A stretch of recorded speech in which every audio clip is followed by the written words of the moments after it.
belajar bersama Ustazah Nora.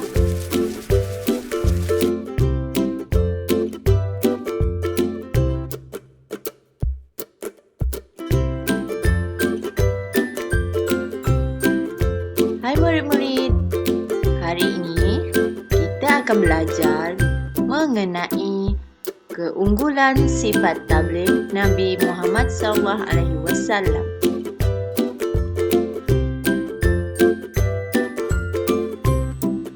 Sebelum meneruskan lagi pelajaran kita hari ini, kita akan tengok apa itu tabligh. Tabligh bermaksud menyampaikan. Tabligh merupakan salah satu sifat wajib bagi Nabi alaihissalam.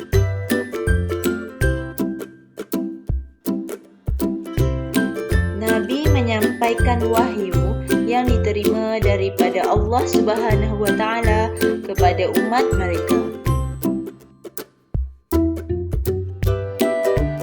Nabi Muhammad sallallahu alaihi wasallam gigih berdakwah menyampaikan ajaran Islam. Dalam menyampaikan ajaran Islam, Nabi Muhammad sallallahu alaihi wasallam menerima tentangan hebat daripada kaum musyrikin. Sebagai umat Islam, kita bertanggungjawab menyampaikan ajaran Islam kepada orang lain.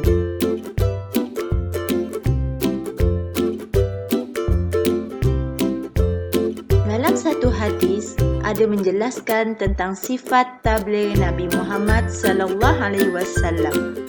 Balighu anni walau ayah, riwayat Al-Bukhari, yang bermaksud sampaikan daripadaku walaupun sepotong ayat. Selepas ini kita akan tengok beberapa contoh cerita ataupun kisah Nabi Muhammad sallallahu alaihi wasallam yang membuktikan keunggulan sifat tabligh.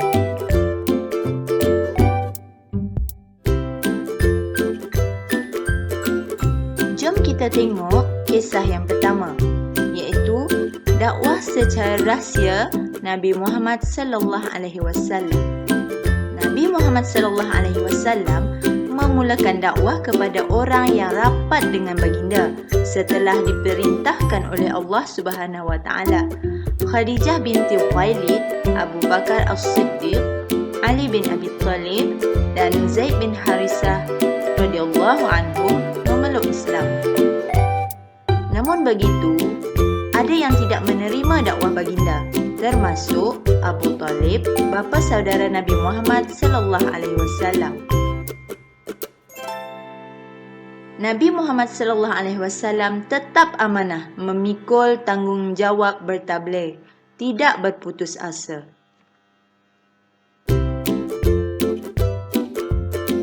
Kisah kedua adalah peristiwa di Bukit Sofa. Nabi Muhammad sallallahu alaihi wasallam naik ke Bukit Sofa menyeru penduduk Mekah beriman kepada Allah Subhanahu wa taala. Dalam peristiwa ini, baginda menerima cabaran, kaum musyrikin marah, mencaci, menghina dan memulau Nabi Muhammad sallallahu alaihi wasallam dan keluarga. Abu Lahab, bapa saudara Nabi Muhammad sallallahu alaihi wasallam, selalu menyakiti baginda. Namun, Nabi Muhammad sallallahu alaihi wasallam sangat sabar dan tenang menghadapi cabaran, merancang strategi dakwah yang lebih meluas.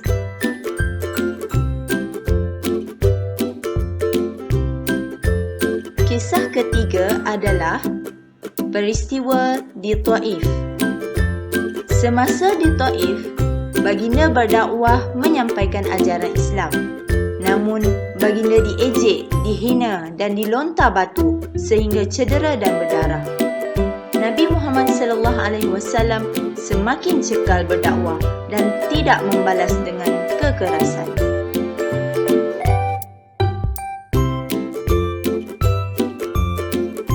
Kisah keempat, berdakwah dengan penulisan.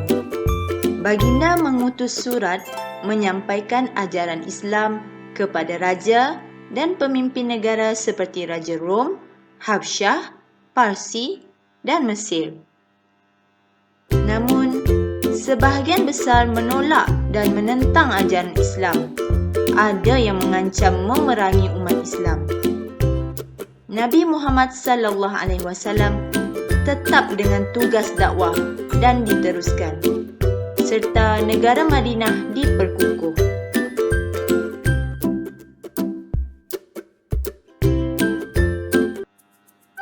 Seterusnya, kita akan tengok apa kepentingan Nabi Muhammad SAW bersifat tabligh.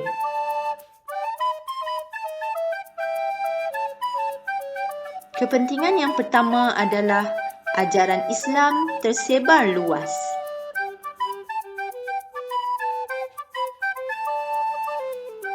Kedua, semakin banyak meninggalkan penyembahan berhala.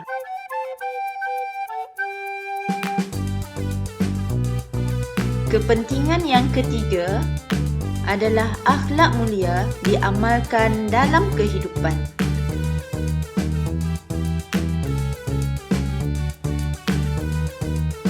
Dan yang keempat, amalan jahiliah seperti menilik nasib dihapuskan.